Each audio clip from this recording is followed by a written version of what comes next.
celle qui m'inspire, c'est Malala. C'est une toute jeune fille qui est née en 1997, qui a su faire fi des obstacles et saisir les opportunités.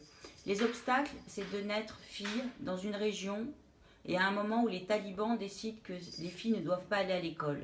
Les opportunités, c'est d'avoir eu un père aimant, d'être sa fille aînée, et ce père aimant qui est aussi éclairé se dit quand sa fille naît, voilà, ma fille ira aussi à l'école, et ce monsieur construit des écoles pour elle.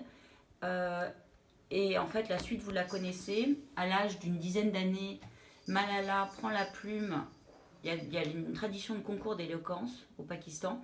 Et elle prend la plume pour écrire dans un blog son quotidien de petite fille sous les talibans, ce qui lui vaut une médiatisation internationale.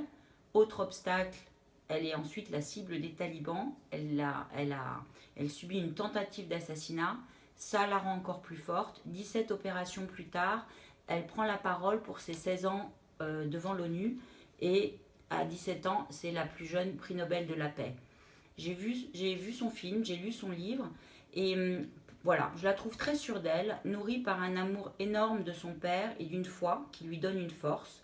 Elle a des convictions, une grande éloquence, mais aussi de l'humour, de la répartie.